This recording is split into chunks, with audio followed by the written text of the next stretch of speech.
આજરોજ વડોદરા મહાનગરપાલિકા સંચાલિત ગોરવા ગામ સામે આવેલ સ્મશાનમાં અસુવિધાઓના પગલે ગોરવા ગામના રહીશોએ તાળાબંધ કરી તંત્રની આંખો ઉઘાડવા પ્રયાસો કર્યા હતા। વડોદરા શહેરના ગોરવા ગામ પાસે વડોદરા મહાનગર સંચાલિત સ્મશાન આવેલ છે। આ સ્મશાનમાં સુવિધાઓનો ભારે અભાવ છે।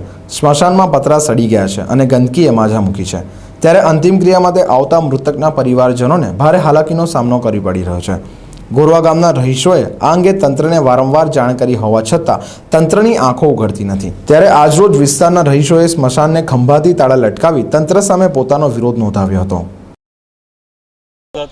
અમારે પતરા જે શેડ ખરો ને એ સડી ગયો છે। 1 વર્ષથી અમે એને રજૂઆત કરીએ છીએ પણ આ લોકો કોઈ સાંભળતા જ નથી। આના પોઝિશનમાં પડ્યું છે। હમણાં પરમ દિવસે પણ અમે ગયા તો કે હવે તમારે શું છે નોટરી ક્લબવાળા કરવાના છે, પેલા કરવાના છે, એમ કરીને આ બધું ડીલે કરે છે પણ કશું કરતા નથી। 3-3, 4-4 વાર એ લોકો અહીંયા આગળ માપ લઈ ગયા, કશું નહીં। 15 વર્ષથી આ વસ્તુ ચાલ્યા કરે છે। આવું ન્યાય છે। અમે સ્થાનિક કાઉન્સિલરને રજૂઆત કરી, પેલા ધર્મેન્દ્ર પંચાલને તે દિવસે મેં ફોન કર્યો કે ભાઈ આવી રીતના પતરાનું છે, તેને ફોન મારો કટ કરી નાખ્યો। કંઈ જવાબ જ નથી હાલતા આ લોકો। મેયર કમિશનરને પણ અમે જણાવ્યું છે।